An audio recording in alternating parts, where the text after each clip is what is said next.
അസ്സലാമു അലൈക്കും വറഹ്മത്തുള്ളാഹി വബറകാതുഹു. പ്രിയപ്പെട്ട കുട്ടികളെ, ഏവർക്കും പുതിയ ഒരു വീഡിയോയിലേക്ക് ഹൃദ്യമായ സ്വാഗതം. മർഹബൻ ബിക്കും ജമീഅൻ. നമ്മൾ ആനുവൽ എക്സാമിന് അടുത്തെത്തി. ആനുവൽ എക്സാം ഏതാനും ദിവസങ്ങൾക്കകം നമ്മുടെ അരികിലേക്ക് എത്തും. വളരെ നല്ല രീതിയിൽ പരീക്ഷ എഴുതാൻ സാധിക്കട്ടെ എന്ന് ആദ്യമേ ആത്മാർത്ഥമായിട്ട് ആഗ്രഹിക്കുകയാണ്, പ്രാർത്ഥിക്കുകയാണ്. നമ്മൾ അവസാനമായി കണ്ടത് ക്രിസ്മസ് പരീക്ഷൻ്റെ സമയത്തായിരിക്കും. അന്ന് കുറച്ച് ക്ലാസ്സുകളൊക്കെ ആയി, ലൈവുകളൊക്കെ ആയിട്ട് നമ്മൾ കണ്ടു. അതിന് ശേഷം നമ്മളിപ്പോഴാണ് കാണുന്നത്. ഞാൻ അധികം സംസാരത്തിലേക്കൊന്നും പോകുന്നില്ല. പരീക്ഷയ്ക്ക് നമ്മൾ 5ാമത്തെ യൂണിറ്റിൽ നിന്ന് നമ്മൾ പഠിച്ച വളരെ പ്രധാനപ്പെട്ട ഒരു ഭാഗം. 5ാമത്തെ യൂണിറ്റിൽ പ്രധാനമായിട്ടും 2 കാര്യങ്ങളാണ് വളരെ ഇമ്പോർട്ടൻ്റ് ആയിട്ടുള്ളത്. അതിലൊന്ന് ഒരു അപേക്ഷാ ഫോറം തയ്യാറാക്കാനാണ്. മറ്റൊന്ന് എണ്ണം, അതത് മാദൂദുമായി ബന്ധപ്പെട്ട ഒരു ഭാഗമാണ്. അതിൽ ഇസ്തിമാറ തയ്യാറാക്കുന്ന, ആ ബയോഡാറ്റ തയ്യാറാക്കുന്ന ഒരു ഭാഗമാണ് ഇന്ന് നമ്മൾ ചർച്ച ചെയ്യാൻ പോകുന്നത്. ഈ ഭാഗത്ത് നിന്ന് പരീക്ഷയ്ക്ക് ചോദ്യം വരും എന്നത് ഉറപ്പാണ്. ആ ചോദ്യം ഇങ്ങനെയായിരിക്കും: സംസ്ഥാന കൃഷി വകുപ്പോ അല്ലെങ്കിൽ പരിസ്ഥിതി വകുപ്പോ വിദ്യാർത്ഥികൾക്ക് അല്ലെങ്കിൽ രക്ഷിതാക്കൾക്ക്, അമ്മമാർക്ക് എന്തെങ്കിലും ആനുകൂല്യങ്ങളൊക്കെ നൽകുന്നുണ്ട്. അല്ലെങ്കിൽ തൈകൾ, പരിസ്ഥിതി ദിനത്തോടനുബന്ധിച്ച് പരിസ്ഥിതി വകുപ്പ് വിദ്യാർത്ഥികൾക്ക് തൈകൾ നൽകുന്നുണ്ട്. അല്ലെങ്കിൽ അമ്മമാർക്ക്, വീട്ടമ്മമാർക്ക് കോഴി കുഞ്ഞുങ്ങൾ നൽകുന്നുണ്ട്. അല്ലെങ്കിൽ പ്രായം ചെന്ന ആളുകൾക്ക്, അല്ലെങ്കിൽ യുവാക്കൾക്ക്, അല്ലെങ്കിൽ മുതിർന്ന ആളുകൾക്ക് അതുമായി ബന്ധപ്പെട്ട കന്നുകാലികൾ നൽകുന്നതുമായി ബന്ധപ്പെട്ട ഒരു പരസ്യം നമ്മുടെ ക്വസ്റ്റ്യൻ പേപ്പറിൽ ഉണ്ടാവും. ആ പരസ്യം കണ്ടു കഴിഞ്ഞിട്ട് രാമോ ദാമോ രാജനോ ദാസനോ അല്ലെങ്കിൽ അമീനോ ഫാത്തിമേ അങ്ങനെ ആരെങ്കിലുമൊക്കെ ആ ആനുകൂല്യം കിട്ടാൻ വേണ്ടി ഒരു അപേക്ഷാ ഫോറം തയ്യാറാക്കും.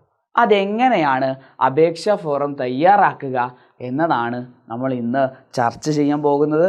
പരീക്ഷയ്ക്ക് ഈ ഭാഗത്ത് നിന്ന് ചോദ്യം വരും എന്നത് ഉറപ്പാണ്, നിശ്ചയമാണ്. നമുക്ക് നോക്കാം. ഈ രീതിയിലുള്ള ഒരു ഫോർമാറ്റ് ക്വസ്റ്റ്യൻ പേപ്പറിൽ തന്നിട്ടുണ്ടാവും. ഓക്കെ, ഇതിൽ പ്രധാനമായിട്ടും എന്തൊക്കെ കണ്ടന്റുകളാണുള്ളത് എന്ന് നമുക്ക് നോക്കാം. ഇങ്ങനെ ഇസ്തിമാറ ത്വലബിൽ മുസാഅദാത്ത്, ആനുകൂല്യം ആവശ്യപ്പെട്ടുകൊണ്ടുള്ള ഒരു ബയോഡാറ്റ അല്ലെങ്കിൽ ഒരു ഫോറം എന്നൊക്കെയാണ്, ഫോറം എന്നാണ് ഇവിടെ ഉദ്ദേശിക്കുന്നത്. ഇതിലുള്ള കണ്ടന്റുകൾ എന്തൊക്കെയാണ് നമുക്ക് നോക്കാം. ഇസ്മുൽ കാമിൽ, പൂർണ്ണമായ നാമം. ഇസ്മുൽ കാമിൽ എന്ന് വെച്ചാൽ എന്താ അർത്ഥം? ഫുൾ നെയിം ആണ് അല്ലേ? നമുക്ക് ഇവിടെ എഴുതി നോക്കാം. ഇസ്മുൽ കാമിൽ എന്ന് വെച്ചാൽ ഫുൾ നെയിം ആണ്. ഇസ്മുൽ കാമില്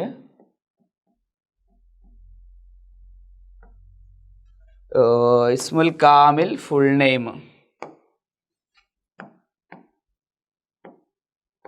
ഓക്കെ, രണ്ടാമത്തത് ജിൻസ്. ജിൻസ് മെയിൽ ഓർ ഫീമെയിൽ. ദക്കർ എന്ന് വെച്ചാൽ മെയിൽ എന്നാണ് അർത്ഥം, പുരുഷൻ. ഉൻസ എന്ന് വെച്ചാൽ പെണ്ണ്, ഫീമെയിൽ. ഓക്കെ, ആണാണോ പെണ്ണാണോ എന്നാണ് രണ്ടാമത്തെ. അടുത്തത് അൽ ഉംറു വ താരിഖുൽ മീലാദ്. ഉംറ എന്ന് വെച്ചാൽ വയസ്സ് എന്നാണ് അർത്ഥം, വയസ്സ്. താരിഖുൽ മീലാദ് നമ്മൾ മുമ്പ് ഇസ്തിമാറ എഴുതുമ്പോഴും ബയാനത്തു ഷഖ്സി എഴുതുമ്പോഴും ഒക്കെ പഠിച്ചിട്ടുണ്ട്. ഉംറ എന്ന് വെച്ചാൽ ഏജ്, വയസ്സാണ്. അതോടൊപ്പം തന്നെ താരിഖുൽ മീലാദ് എന്ന് പറഞ്ഞാൽ ഡേറ്റ് ഓഫ് ബർത്ത്. ഞാൻ DOB എന്ന് എഴുതാം, മതിയോ? ഡേറ്റ് ഓഫ് ബർത്ത്, എന്നാണോ ജനിച്ചത്. റഖമുൽ ഹാത്തിഫ്. റഖമുൽ ഹാത്തിഫ് എന്ന് വെച്ചാൽ ടെലിഫോൺ നമ്പർ.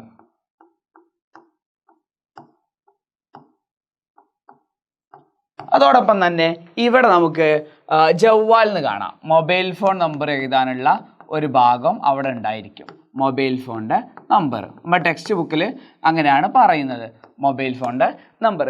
അത് കഴിഞ്ഞിട്ട് ഉൻവാനു ദായിം. ഉൻവാനു ദായിം എന്ന് വെച്ചാൽ പെർമനന്റ് അഡ്രസ്, സ്ഥിരമായിട്ടുള്ള അഡ്രസ്സ്.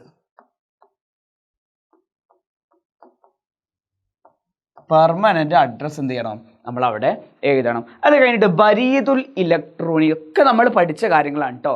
ബരീദുൽ ഇലക്ട്രോണി എന്ന് വെച്ചാൽ ഇമെയിൽ എന്നാണ് അർത്ഥം. ഇമെയിൽ നമ്മൾ ക്രിസ്മസ് പരീക്ഷയ്ക്ക് പഠിച്ചിട്ടുണ്ട്. അടുത്തത് നൗഇയത്തുൽ ഉസ്റ, കുടുംബം ഏത് വിഭാഗത്തിൽപ്പെട്ടതാണ്? ഫൗക ഖത്തിൽ ഫഖർ. ഫൗക ഖത്തിൽ ഫഖർ എന്ന് പറഞ്ഞാൽ നിങ്ങൾക്ക് മനസ്സിലാണെങ്കിൽ APL എന്ന് പറയും. തഹ്ത ഖത്തിൽ ഫഖർ BPL എന്ന് പറയും. ദാരിദ്ര്യ രേഖക്ക് മുകളിൽ APL, ദാരിദ്ര്യ രേഖക്ക് താഴെ BPL എന്നാണ് അവിടെ ഉദ്ദേശിക്കുന്നത്. അടുത്തത് അദദു സ്വീസ്വാനിൽ മത്ലൂബ്. അത് നമ്മുടെ ടെക്സ്റ്റ് ബുക്കിൽ കോഴിക്കുഞ്ഞുങ്ങളെ ആവശ്യപ്പെട്ടുകൊണ്ടുള്ള ഒരു അപേക്ഷ ഫോറാണ് ടെക്സ്റ്റ് ബുക്കിൽ തയ്യാറാക്കാൻ പറഞ്ഞത്. അതുകൊണ്ട് ആ ഒരു ഭാഗം നമ്മൾ അറിഞ്ഞു വെക്കുക. ഇപ്പോൾ കോഴിക്കുഞ്ഞുങ്ങളാണെങ്കിൽ തൈകളാണെങ്കിൽ അദദുൽ അഷ്ജാർ എന്ന് നമുക്ക് അവിടെ മാറ്റി കൊടുക്കാം. ഓക്കെ. അടുത്തത് ദഖ്ലു ഉസ്റത്തു സനവി, കുടുംബത്തിന്റെ വാർഷിക വരുമാനം. ആനുവൽ ഇൻകം, കുടുംബത്തിന്റെ വാർഷിക വരുമാനം. അത് കഴിഞ്ഞിട്ട് ഹൽ ഹസ്വൽതു മിൻ അയ്യദാമിൻ, നിങ്ങൾക്ക് മുമ്പ് ഇത്തരത്തിലുള്ള എന്തെങ്കിലും സഹായങ്ങളോ ആനുകൂല്യങ്ങളോ കിട്ടിയിട്ടുണ്ടോ? ഒന്നുകിൽ നാം എന്നതിൽ ടിക്ക് ചെയ്യാം, ഇല്ല എങ്കിൽ നമുക്ക് ലാ എന്നതിൽ ടിക്ക് ചെയ്യാം. എന്നിട്ട് മുകളിൽ നൽകിയതെല്ലാം ഞാൻ സാക്ഷ്യപ്പെടുത്തുന്നു, അതൊക്കെ സാക്ഷ്യപ്പെടുത്തിക്കൊണ്ട് ഇവിടെ എന്ത് ചെയ്യുക? സമർപ്പിക്കുന്ന ആളുടെ ഒപ്പിട്ട് കൊടുക്കാം. ഇവിടെ നിങ്ങളുടെ പേര് എഴുതി കൊടുക്കാം. ഇവിടെ സ്ഥലം എവിടെയാണ്? ഫറൂഖ്, നമ്മുടെ സ്ഥലം എഴുതി കൊടുക്കാം. അത് കഴിഞ്ഞിട്ട് താരീഖ്, ഡേറ്റ് എന്ത് ചെയ്യുക? അവിടെ എഴുതി കൊടുക്കാം. ഓക്കെ ആണോ? ഈ രീതിയിൽ നമുക്ക് എന്ത് ചെയ്യാം? അങ്ങനെ എഴുതാം. ഇത്രയും കാര്യങ്ങൾ ഓക്കെ ആണെങ്കിൽ നമുക്ക് ഒരു ചോദ്യം ചെയ്തു നോക്കാം. ഓക്കെ ആണോ?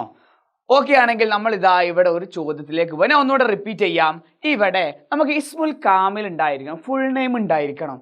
അതോടൊപ്പം തന്നെ ജിൻസ് മെയിലാണോ ഫീമെയിലാണോ എന്ന് ഉണ്ടായിരിക്കണം.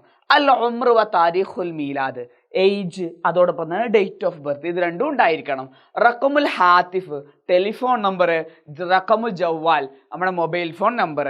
പിന്നെ ബരീദുൽ ഉൻവാനു ദായിം, പെർമനന്റ് അഡ്രസ്സ്. നമ്മൾ പെർമനന്റ് അഡ്രസ്സ് ഏതാണോ അതുണ്ടായിരിക്കണം. അടുത്തത് ബരീദു ഇലക്ട്രോണി, ഇമെയിൽ ഉണ്ടാവുമല്ലോ, ഇമെയിൽ വേണം. അത് കഴിഞ്ഞിട്ട് നൗഅലിയത്തുൽ ഉസ്റ, കുടുംബം APL ആണോ അതല്ല BPL ആണോ ഉൾപ്പെടുന്നത്? ഫൗക ഖത്തിൽ ഫഖർ, ദാരിദ്ര്യ രേഖക്ക് മുകളിലാണോ അതല്ല തഹ്തയാണോ താഴെയാണോ BPL ആണോ എന്നാണ് അവിടെ ഉദ്ദേശിക്കുന്നത്. പിന്നെ നമ്മൾ ഒരു അപേക്ഷ ഫോർ എഴുതുമ്പോൾ കോഴിക്കുഞ്ഞിനെ ആവശ്യപ്പെട്ടുകൊണ്ടാണെങ്കിൽ എത്ര എണ്ണം വേണം, അല്ലെങ്കിൽ വൃക്ഷത്തൈകൾ ആവശ്യപ്പെട്ടുകൊണ്ടാണെങ്കിൽ എത്ര എണ്ണമാണ് ആവശ്യപ്പെടുന്നത് എന്നൊക്കെയാണ് ഈ ഭാഗത്ത് നമ്മൾ എഴുതേണ്ടത്. അത് കഴിഞ്ഞിട്ട് ദഖ്ലുൽ ഉസ്റത്ത്, കുടുംബത്തിന്റെ വാർഷിക വരുമാനം. ആനുവൽ ഇൻകം നമ്മൾ എന്ത് ചെയ്യണം? അത് ഇനിയിപ്പോൾ പരീക്ഷയ്ക്ക് റേഷൻ കാർഡ് നോക്കിയിട്ട് കുടുംബത്തിൻ്റെ ആനുവൽ ഇൻകം കാണാതെ പഠിച്ച് പോകണമെന്നൊന്നും അതിന് അർത്ഥമില്ല. നിങ്ങൾ എന്ത് ചെയ്യുക? ഒരു 4 അക്ക സംഖ്യ അല്ലെങ്കിൽ 5 അക്ക സംഖ്യ നിങ്ങൾ അവിടെ എഴുതി വെക്കുക. ഓക്കെ ആണോ? അത് കഴിഞ്ഞിട്ടെല്ലാം സാക്ഷ്യപ്പെടുത്തിക്കൊണ്ട് അപേക്ഷിക്കുന്ന ആളുടെ പേര്, ഒപ്പ്, സ്ഥലം, തീയതി ഇതൊക്കെ ചെയ്ത് ഒരു കള്ളി വരച്ചാൽ ഇതിന് നിങ്ങൾക്ക് ടീച്ചർ ഒരു ശരി ഇട്ട് തരും. എന്നിട്ട് ഒരു A ഗ്രേഡും തരും. ക്ലിയർ ആണോ? ഓക്കെ. ക്ലിയർ ആണെങ്കിൽ നമ്മൾ എന്ത് ചെയ്യുന്നു? ഈ ഭാഗവുമായി ബന്ധപ്പെട്ട് ഒരു പ്രവർത്തനം ചെയ്യാൻ പോവാം. നോക്കാം. ഖറഅ സാലിം ഇഅലാനൻ അനി തൗസീഇൽ ബറകാതി മിനൽ മക്തബിൽ മജ്ലിസിൽ ഖുറവി. അങ്ങനെ നമ്മുടെ സാലിം ഒരു പരസ്യം വായിച്ചു. എന്താണ്? അനി തൗസീഇൽ ബഖറാത്ത്, പശുക്കിടാങ്ങളെ അല്ലെങ്കിൽ പശുക്കളെ വിതരണം ചെയ്യുന്നതുമായി ബന്ധപ്പെട്ടുകൊണ്ട് എവിടെ? മിൻ മക്തബിൽ മജ്ലിസിൽ ഖുറവി. ദഹബ സാലിം ഇലൽ മക്തബി. അങ്ങനെ സാലിം ആ ഓഫീസിലേക്ക്, പഞ്ചായത്ത് ഓഫീസിലേക്ക് പോവാണ്. വസ്തലമ മിനൽ മുവല്ലഫി അൽ ഇസ്തിമാറ. അങ്ങനെ അവിടെ ഉണ്ടായിരുന്ന ഓഫീസറുടെ കയ്യിൽ നിന്ന് അവൻ എന്ത് ചെയ്തു? ആ ഫോം അവൻ കൈപ്പറ്റി സ്വീകരിച്ചു. വക്കമ്മിൽഹ, എന്നിട്ട് അവൻ എന്ത് ചെയ്യാണ്? ആ ഫോം ഫില്ല് ചെയ്യാണ്. ആ ഫോം ഫില്ല് ചെയ്യാൻ നമ്മൾ ആരെ സഹായിക്കണം? നമ്മൾ സാലിമിനെ സഹായിക്കണം. ഇതാണ് നമുക്കുള്ള ടാസ്ക്. ചെയ്തു നോക്കാം. ഒന്നാമത്തത് അൽ ഇസ്മുൽ കാമിൽ, പൂർണ്ണനാമം, ഫുൾ നെയിം. എന്താടാ നമുക്ക് നൽകിയിട്ടുള്ള ഫുൾ നെയിം? സാലിം എന്നാണ് അല്ലേ? നമ്മൾ എഴുതുന്നു സാലിം എന്നാണ് ഫുൾ നെയിം. ഓക്കെ. സാലിം ഒരു ആൺകുട്ടിയാണോ ഒരു പെൺകുട്ടിയാണോ? സാലിമിന്റെ ജെൻഡർ എന്താ? Mail or female? അതാണ് അവിടെ ചോദിക്കുന്നത്. സാലിം ഏതാണ്? ആൺകുട്ടിയല്ലേ? അപ്പൊ നമ്മൾ ദക്കർ എന്നതിൽ ടിക്ക് ഇടുന്നു. പെൺകുട്ടിയാണെങ്കിൽ ഉൻസ എന്ന കള്ളിയിൽ നമ്മൾ ടിക്ക് ഇടുന്നു. അടുത്തത് അൽ ഉംറു വ താരീഖുൽ മീലാദ്. ഇനി ആ സമയത്ത് സാലിമിന്റെ വയസ്സ് ക്വസ്റ്റ്യൻ പേപ്പറിൽ തന്നിട്ടില്ലല്ലോ എന്നും ചോദിച്ച് ഇങ്ങനെ അന്തം വിട്ടിരിക്കണ്ട. നിങ്ങൾക്ക് എത്ര ഒന്നുമില്ലെങ്കിൽ നിങ്ങൾ എന്ത് ചെയ്യുക, നിങ്ങളുടെ വയസ്സ് എഴുതുക, അല്ലെങ്കിൽ നിങ്ങൾ നിങ്ങളുടെ ഉപ്പാന്റെ വയസ്സ് എഴുതുക. ഈ രീതിയിൽ എഴുതിയാൽ മതി. അല്ലെങ്കിൽ സാലിമിന് ഇപ്പം എത്ര വയസ്സുണ്ടാവും, സാലിം ഇപ്പം എന്നാവും ജനിച്ചിട്ടുണ്ടാവും, ഏത് മാസമാവും, അതൊന്നും ആലോചിച്ച് നിങ്ങൾ ബേജാറാവേണ്ട ആവശ്യമില്ല. നിങ്ങൾക്ക് തോന്നുന്ന ഒരു വയസ്സും ഇത് വെച്ച് 1 വയസ്സ് 2 വയസ്സ് 3 വയസ്സൊന്നും എഴുതരുത്. അത്യാവശ്യം എഴുത്തും വായനയും സാലിം എല്ലാം പരസ്യം വായിക്കുന്നുണ്ട്. അപ്പോൾ എഴുത്തും വായനയും ഒക്കെ അറിയുന്ന ഒരു പ്രായം, ഒരു 15 വയസ്സ് അല്ലെങ്കിൽ 25 വയസ്സ് 35 വയസ്സ്, ആ രീതിയിലൊക്കെ നമുക്ക് എന്ത് ചെയ്യാം, എഴുതാം. അല്ല ഉംർ, നമുക്ക് സാലിമിന് എത്ര വയസ്സ് കൊടുക്കാം, ഒരു 22 വയസ്സിനാ സാലിമിന് കൊടുത്തു. വേറെന്താ പറയുന്നത്, താരീഖുൽ മീലാദ്, ഡേറ്റ് ഓഫ് ബർത്ത് വേണം. എന്നാടാ നമ്മുടെ സാലിമിന്റെ ഡേറ്റ് ഓഫ് ബർത്ത്? ആലോചിച്ചിട്ട് ടെൻഷൻ ആവൊന്നും വേണ്ട, നിങ്ങൾക്ക് തോന്നുന്ന ഒരു ഡേറ്റ് ഓഫ് ബർത്ത് എന്ത് ചെയ്യുക, അവിടെ കൊടുക്കാം. ഞാൻ കൊടുക്കുന്നു 2002 സെപ്റ്റംബർ മാസം 28. ക്ലിയർ ആണോ? മീലാദിയ, ക്രിസ്തു വർഷം. ഇത്രയേ ഉള്ളൂ. ഇത് ഞാൻ എൻ്റെ ഡേറ്റ് ഓഫ് ബർത്ത് എഴുതിയതാ, ഞാൻ അധികം ആലോചിച്ച് നിന്നിട്ടൊന്നുമില്ല. നിങ്ങൾ എന്ത് ചെയ്താൽ മതി, നിങ്ങളുടെ ഡേറ്റ് ഓഫ് ബർത്ത് അല്ലെങ്കിൽ നിങ്ങൾക്ക് ആരുടെ ഡേറ്റ് ഓഫ് ബർത്ത് ആണോ അറിയുക, ആ ഡേറ്റ് ഓഫ് ബർത്ത് അങ്ങോട്ട് എഴുതി വെക്കുക. അടുത്ത് നോക്കാം, റഖബുൽ ഹാത്തിഫ്, ടെലിഫോൺ നമ്പർ എഴുതുമ്പോൾ നമുക്ക് പറ്റുമെങ്കിൽ നിങ്ങൾ എന്ത് ചെയ്യുക, അറബിയിൽ എഴുതാൻ നോക്കുക. അത്ര പണിയൊന്നും ഇല്ലടാ, ഒരു 4 നമ്പർ അങ്ങോട്ട് എഴുതി വെച്ചാൽ മതി.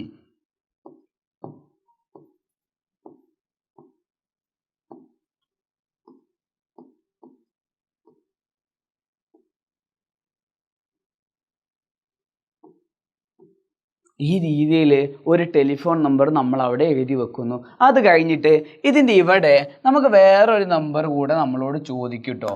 ആ നമ്പർ അത് റഖമുൽ ജവ്വാലാണ്.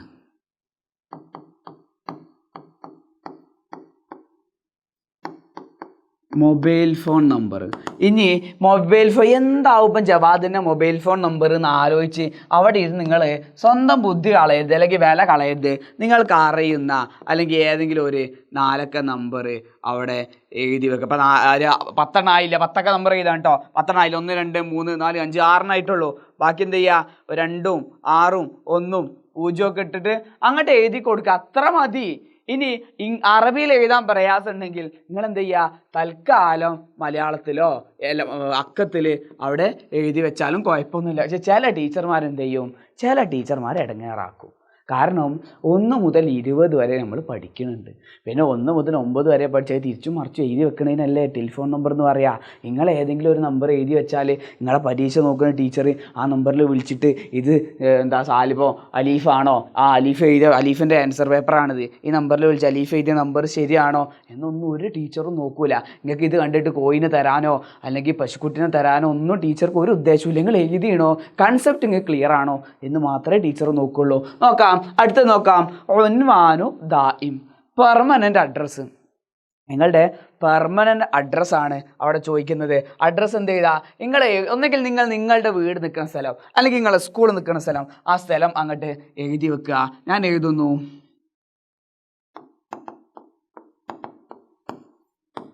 Highlight mall കാലിക്കൂത്ത്.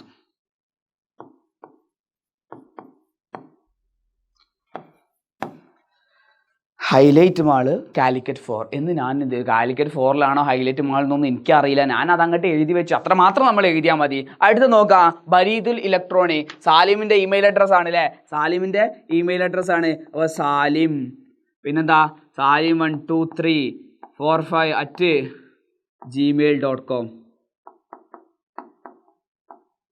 ഇത്ര എഴുതി വെക്കൂലേ, മതി. ഇമെയിൽ അഡ്രസ്സ് അങ്ങനെ തന്നെ എഴുതിയാൽ മതി കേട്ടോ. അടുത്തത് നമുക്ക് നോക്കാം, നവഇയത്തുൽ ഉസ്റ, അതായത് കുടുംബത്തിൻ്റെ സാമ്പത്തിക സ്ഥിതി എങ്ങനെയാണ്. APL ആണെങ്കിൽ ഇവിടെ ടിക്കിടുന്നു, BPL ആണെങ്കിൽ നമ്മൾ ഇവിടെ ടിക്കിടുന്നു. നമ്മൾ BPL ടിക്കിട്ട് കഴിഞ്ഞു. നിൽക്ക്, ഇനി എത്ര ഇവിടെ ചെറിയൊരു മാറ്റം വരുത്താനുണ്ട്.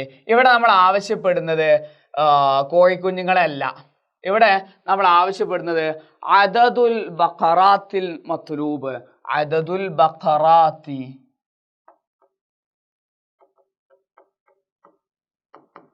ആവശ്യപ്പെടുന്ന കോഴി പശുക്കളുടെ എണ്ണം എത്ര?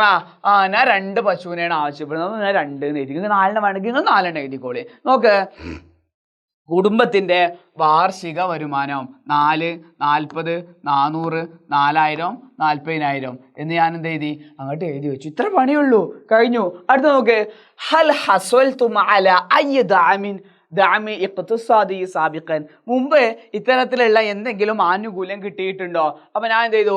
ഇനി കിട്ടിയണോന്ന് ആലോചിച്ച് നിൽക്കണ്ട. കിട്ടിയണമെങ്കിലും ഇല്ലെങ്കിലും നിങ്ങൾക്ക് ഇഷ്ടമുള്ള കണ്ടിട്ട് അന്ന് കിട്ടിയണ അല്ലെങ്കിൽ കിട്ടിയില്ല, ഞാൻ ലാന്നിട്ട്.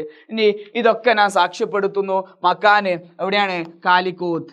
കാലിക്കൂത്താണ്. കാലിക്കൂത്ത് എന്നാണ് ഞാനിത് എഴുതുന്നത്. പിന്നെ ഒപ്പിടണം. ഒപ്പിട്ടു. ഇസ്മ സാലിം എന്ന് എഴുതുന്നു. താരീഖ്, ഡേറ്റ്. ഇന്നത്തെ ഡേറ്റ് എത്ര പറഞ്ഞോ? ഇന്ന് വേണ്ട, തൽക്കാലം ഞാൻ എന്ത് ചെയ്യുന്നു? ഒരു ഡേറ്റ് അങ്ങ് കൊടുക്കുന്നു. ഓക്കെ,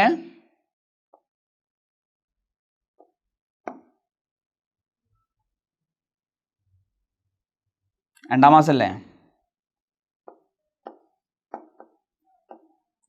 ഒന്നെങ്കിൽ നമുക്ക് ഈ രീതിയിൽ എഴുതാം, അല്ലെങ്കിൽ തിരിച്ചു എഴുതാം. ഓക്കെ, ഇത്രയും സാധനങ്ങൾ എഴുതി കഴിഞ്ഞ് ഒരു കള്ളിയിലാക്കി കഴിഞ്ഞാൽ ആ മാർക്ക് നിങ്ങൾക്ക് കിട്ടി. അപേക്ഷാ ഫോറം എഴുതുന്നതുമായി ബന്ധപ്പെട്ട് നിങ്ങൾക്ക് ഒരു ചോദ്യം വരും എന്നത് ഉറപ്പാണ്. ആ ചോദ്യത്തിന് ഇനി ഒരു കാരണവശാലും നമുക്ക് ആ മാർക്ക് നഷ്ടപ്പെടാൻ പാടില്ല. അതിന് വേണ്ട കാര്യങ്ങൾ നമ്മൾ സൂചിപ്പിച്ചു കഴിഞ്ഞു. ഒരു ചോദ്യം നമ്മൾ ചർച്ച ചെയ്ത് കഴിഞ്ഞു. ഒന്നുകൂടെ ഞാൻ റിപ്പീറ്റ് ചെയ്യാണ്. നമുക്ക് അത്യാവശ്യമായി വേണ്ട സാധനങ്ങൾ: ഇസ്മുൽ കാമിൽ ഫുൾ നെയിം നമ്മൾ എഴുതണം. ജെൻസ് ആണാണോ മെയിൽ ഓർ ഫീമെയിൽ എന്ന് നമ്മൾ എഴുതണം. അത് കഴിഞ്ഞിട്ട് വയസ്സ്, അതോടൊപ്പം തന്നെ ഡേറ്റ് ഓഫ് ബർത്ത് നമ്മൾ എഴുതണം. അത് കഴിഞ്ഞ് റഖമുൽ ഹാത്തിഫ്, ടെലിഫോൺ നമ്പർ, മൊബൈൽ നമ്പർ നമ്മൾ എഴുതണം. ഉൻവാനു ദായിം, പെർമനന്റ് അഡ്രസ്സ് നമ്മൾ എഴുതണം. ബരീദ് ഇലക്ട്രോണി, email address, email I D നമ്മൾ എഴുതണം. പിന്നെ APL ആണോ BPL ആണോ എന്നതിൽ നമ്മൾ ടിക്ക് ഇടണം. അത് കഴിഞ്ഞിട്ട് എത്ര എണ്ണമാണ് വേണ്ടത്, ഇവിടെ സാധനത്തിന്റെ പേര് മാറും കേട്ടോ. ഓക്കെ, എത്ര എണ്ണാണോ വേണ്ടത് അത് നമ്മൾ എഴുതണം. അത് കഴിഞ്ഞിട്ട് കുടുംബത്തിന്റെ വാർഷിക വരുമാനം എത്രയാണ് എന്ന് നമ്മൾ എഴുതണം. ഇതുപോലെയുള്ള ആനുകൂല്യങ്ങൾ നിങ്ങൾക്ക് മുമ്പ് കിട്ടിയിട്ടുണ്ടോ? ആലോചിച്ച് നിൽക്കൊന്നും വേണ്ട, യെസ് ഓർ നോ എന്ന് എഴുതിയാൽ മതി. യെസ്സിലാവും, ശരിയുണ്ടെങ്കിൽ കിട്ടിയിട്ടുണ്ടെങ്കിൽ യെസ്സിൽ ടിക്കിടുക, അല്ലെങ്കിൽ നോയിൽ ടിക്കിടുക. എത്ര പണിയുള്ളൂ. ഓക്കെ, ഇതെല്ലാം സാക്ഷ്യപ്പെടുത്തുക. ഇവിടെ ഒപ്പ് കൊടുക്കുക, ഇവിടെ ഒപ്പ്. ബാക്കി അറിയാലോ, ഇസ്മ പേര്, മക്കാന് സ്ഥലം, പ്ലേസ്, ഇവിടെ താരീഖ്, ഡേറ്റ്. ഇത്രയും സാധനങ്ങൾ നിർബന്ധമായിട്ടും നിങ്ങൾ അറിഞ്ഞിരിക്കുക. പരീക്ഷയ്ക്ക് ഈ ഭാഗത്ത് നിന്നൊരു ചോദ്യം നമുക്ക് കാണാൻ പറ്റും, അത് ഷുവറാണ്. അത് എജുബോർഡിൻ്റെ പ്രവചനമാണ്. ഇൻഷാ അല്ലാഹ് മറ്റൊരു വീഡിയോയുമായിട്ട് വീണ്ടും കാണാം. അതുവരേക്കും മഅസ്സലാം.